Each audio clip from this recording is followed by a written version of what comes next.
మాధవి బాగున్నావా? బాగున్నాను. బామ్మగారు ఎక్కడున్నారు? బామ్మ అవునమ్మా, పద పద.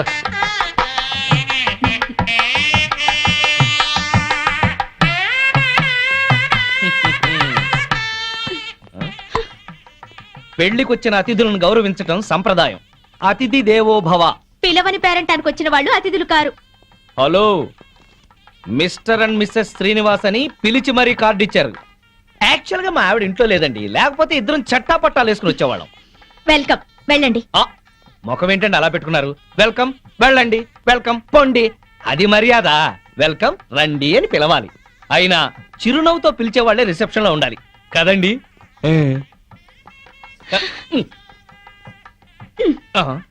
వెల్కమ్, వెళ్ళండి. అబ్బా, అదే కొంచెం సాఫ్ట్ గా చెప్తే చాలా బాగుండేది. ఆ మాధవి శ్రీనివాస్ ఇక్కడే ఉన్నారు. ఈ పెళ్లిలో మనం వాళ్ళిద్దరినీ కలపాలి. అవును, అతన్ని చెరగొట్టాలనుకున్న పాపం ఈ పనితో పోవాలి. అవును, బాగా చెప్పారు. ముందా పని చేయండి. చేద్దాం. అమ్మా మాధవి, ఇంకా రిసెప్షన్ లోనే ఉన్నావే? వీళ్ళుంటారులే, మండపం దగ్గరికి వెళ్ళి ఆ పనులు చూడు. బామ్మ, ఆయన వచ్చారే? నీకోసమే వచ్చాడేమోనే. ఏం కాదు. అయితే పెళ్లి కూతురు తరఫున వచ్చుంటాడులే. బామ్మ, పెళ్లి కూతురు ఎక్కడుంది? అదిగో అదే దాని గది. వెళ్ళి మాట్లాడి పనులు చూడు. రండి రండి. అందులోనే ఏరా, మీ ఆవిడ నాకు పరిచయం చేయవా? తాళి కడితేనే మా ఆవిడవుతుంది. ఇంకా అమ్మాయే. ఆ అమ్మాయే నీకు నచ్చిందా? బామ్మ సెలక్షనే నచ్చలేదంటే చంపేస్తుంది. నీకు నచ్చిందా లేదా చెప్పు. నచ్చింది. అయితే అర్జెంటుగా వెళ్ళి అమ్మాయిని చూడాలి. వెళ్ళి చూడు కానీ దిష్టి కొట్టకు. రే, నేను ప్లాన్ వేశాను. నేను ఈ తొక్క అక్కడేస్తాను. మాధవి తొక్క మీద కాలు వేసి జారి శ్రీనివాసరావు మీద పడుతుంది. ఒకరి స్పర్శ ఒకరికి తగలగాని ఒక్కటైపోతాను. పచ్చని పందిట్లో మళ్ళీ వాళ్ళు ఒకటవ్వాలి. తొందరగా తొక్కయి బావా, తొక్కి జారి పడుద్ది. వాడు అనుకున్నాడు, వాడి దెబ్బ నేను కొట్టేటప్పటికి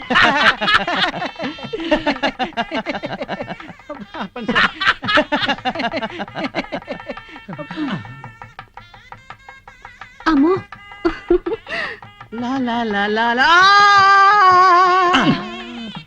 ఆ తొక్క మాధవి దొక్కుతుంది అనుకుంటే వీడు దొక్కాడు. తొక్కి నారదీయాలి వీడిని. అక్కడికి ఎందుకు వెళ్ళాడు వెధవా?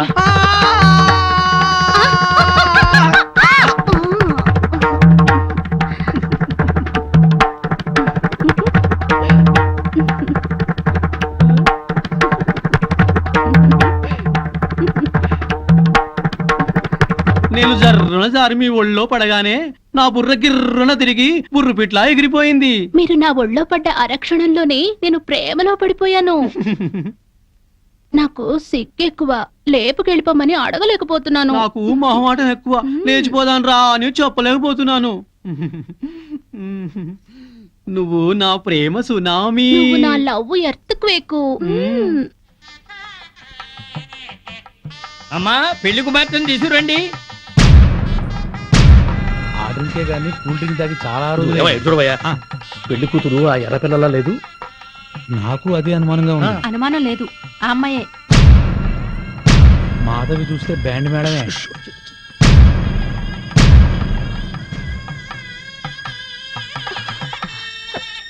వచ్చిన వాళ్ళకి ఏం కావాలో చూడమ్మా. నువ్వు కాస్త తోడుగా వెళ్ళమ్మా. ఆ పెళ్లి కూతురు సరిగ్గా చూసావా నువ్వు? ఏం చూసావే? అదే నా కాపురంలో చిచ్చు పెట్టిన ప్రియా. ఆ అమ్మాయి చాలా మంచిదే. బామ్మ, నువ్వు పొరపాటు పడ్డావు. పొరపాటు పడుతుంది నువ్వు. బామ్మ, అదో పెద్ద కిలాడి. మాధవి, కళ్యాణ మండపంలో రాతంత చెక్. తర్వాత మాట్లాడుతుందరా.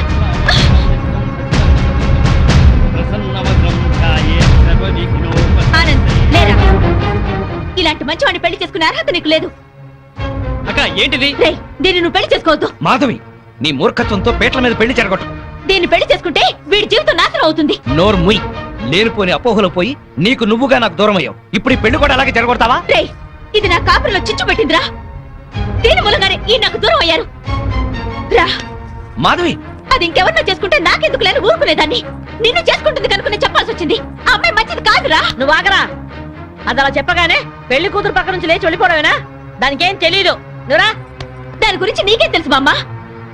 ఆ అమ్మాయి తప్పు చేసింది అని రుజువు చేయగలవా? ఆ అమ్మాయి తప్పు చేయలేదు, నువ్వు రుజువు చేయగలవా? ఇదిగో ఇలా మాట్లాడావు కాబట్టే ఆ సంగతి ఏంటో తేల్చుకుందామని నేను ప్రియా ఇంటికి వెళ్ళాను. ప్రియా అంటే నువ్వేనా? అవునండి, మీరెవరు? మల్లాది వెంకట సుబ్బమ్మని. ఒక ఆడదానికి ఆడదే అన్యాయం చేస్తుంటే గడ్డి పెడదామని వచ్చాను. ఏంటి మీరు అనేది? పచ్చని సంసారంలో చిచ్చు పెట్టొద్దని. నువ్వు వల్లో వేసుకున్నావే శ్రీనివాస్, వాడి పెళ్ళం నా మనవరాలు. హాయిగా సాగే వాళ్ళ కాపురం అల్లకల్లోలం చేశావు. నీ మూలంగా వాళ్ళిద్దరు విడిపోయారు. పెళ్ళైన మగాడితో తైతక్కలాడడానికి నీకు సిగ్గుగా లేదు? ఏంటమ్మా? ఎవరు లేరమ్మా, నువ్వు లోపలికెళ్ళు. లేదమ్మా, నేను విన్నాను. నేనెవరో ఏదో అంటున్నారు. చూడండమ్మా, మీ గొంతు వింటుంటే పెద్దవారిలా ఉన్నారు. నేను చెప్పేది వినండి. నా బిడ్డ ఏ తప్పు చేయదు. దాని సుఖం అది చూసుకునే తత్వం కాదు. దీన్ని చిన్నప్పుడే వీళ్ళ నాన్నగారి పైన స్కాలర్షిప్లతో చదివి ఎంబీఏ గోల్డ్ మెడలిస్ట్ అయింది. ఫారిన్ లో పెద్ద పెద్ద ఉద్యోగాలు వచ్చినా ఈ గుడ్డి తల్లిని వదిలి వెళ్ళలేక అవన్నీ వదులుకుంది. కట్నం లేకుండా పెళ్లి చేసుకుంటామని ఎంతో మంది వచ్చినా నన్ను కూడా చూడాలని షరతు పెట్టి పెళ్లి చేసుకోకుండా ఉండిపోయింది. ఆ శ్రీనివాస్ మాకు చిన్నప్పటి నుంచి తెలుసు. అమ్మా, ఇప్పుడు అవన్నీ ఎందుకు? ఊరుకోమ్మా. లేదమ్మా, ఇప్పుడు ఇది చెప్తేనే అందరికీ మంచిదే. అమ్మా, 15 ఏళ్ల క్రితం మా ఇంట్లో అగ్ని ప్రమాదం జరిగింది. ఆ ప్రమాదంలోనే నా కంటి చూపు పోయింది. అప్పుడు ఆ శ్రీనివాస్ ప్రాణాలకు తెగించి నన్ను ప్రియని కాపాడాడు. ఆ కృతజ్ఞతతో అభిమానంతో దాని పెళ్లికని దాచిన డబ్బును కూడా అతనికి ఇచ్చింది. అప్పుల పాలై వీధిన పడ్డవాణ్ణి దీని తెలివితేటలతో కోటీశ్వరుణ్ణి చేసింది. అతను ప్రియకి పార్ట్నర్షిప్ ఇస్తానన్నా కూడా తీసుకోలేదు. అతను కూడా చాలా మంచివాడు. దయచేసి నా బిడ్డను అపార్థం చేసుకోకండి.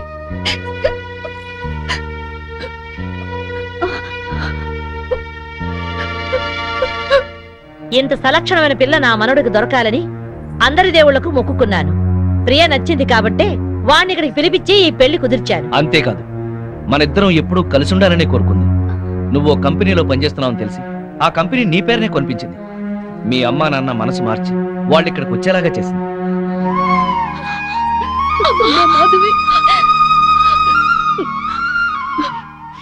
ఆ అమ్మాయి చాలా మంచిదే. మిమ్మల్ని కలపాలని నీ గురించి శ్రీనివాస్ గురించి చెప్పింది. ఆ అమ్మాయి నీకు చెల్లెలు లాంటిది, ఇంకే ఆలోచనలు పెట్టుకో.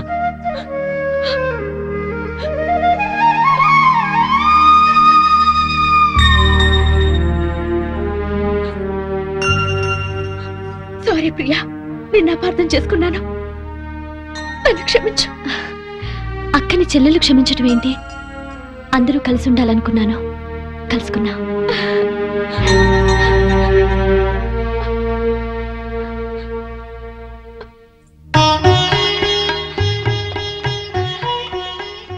సారీ అండి, నన్ను క్షమించండి. నో, నేను నీ నుంచి ఆశించేది సారీలు క్షమాపణలు కాదు. Love love I love you.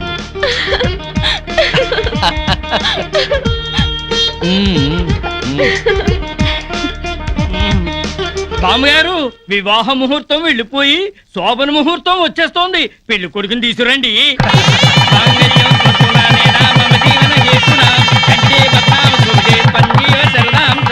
శుభం.